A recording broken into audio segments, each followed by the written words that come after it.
السلام عليكم ورحمة الله وبركاته، أهلا وسهلا. مبدئيا في موضوع كده اتفرجت عليه امبارح مع الأستاذ معتز الشامي. بيتكلم فيها بيقول إيه؟ بيقول إن الأهلي كان منتخب مصر بيلعب مع منتخب غانا، واتفاجأنا كده إن منتخب غانا قبل المباراة بيوم اعتذر إن هو هيلاعب الأهلي. ليه طيب كده؟ عشان الأهلي عاوز يلاعب، عاوز يتفرج على لاعب في منتخب غانا. والله دي انا من وجهة نظري مش مقياس، يعني معلش في الكلمة، لو عايز يتفرج على لاعب هيتفرج عليه من، يعني معلش مش هو السي في ده اللي هيخلي اللاعب ينجح ولا هيخلي اللاعب يفشل ولا. لا لا لا، ده في اكيد في حسابات تاني. تمام، بس انا ما اعتقدش ان ادارة الاهلي هتعمل كده او ادارة الزمالك هتعمل كده. مش هدفع فلوس وفي شركة راعية هتدفع. معلش انا مش هيجي انا مثلا لو مسؤول في شركة راعية وهيجيني مثلا قبل الماتش بيوم تقول لي لا انا عايز الغي. لا، في اكيد في شرط جزائي وكده، يعني معلش الموضوع مش هيبقى كده. دي حاجه. الحاجه التانيه موضوع ماتش امبارح الزمالك وسموحه.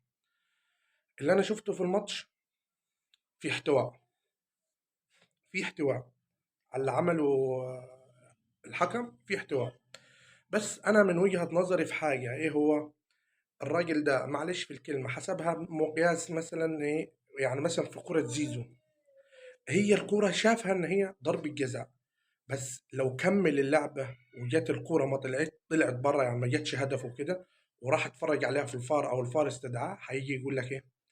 لا يا باشا دي مش ضربة جزاء، هيبقى خلاص كمل الوضع على كده. لكن انت معلش في الكلمة، يعني صفرت.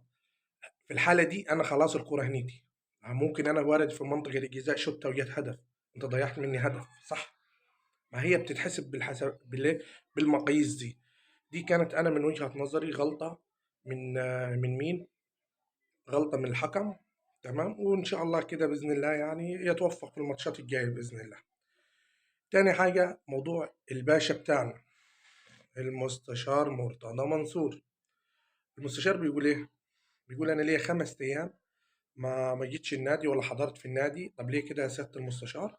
علشان خاطر أنا عندي ظروف وأنا صحيا ومش صحيا. لا يا باشا، أنت مش صحيا، أنت أصلا مش محبوب في النادي، وأنت سبب المواضيع دي كلها، وأنت سبب المشاكل يا سيادة المستشار.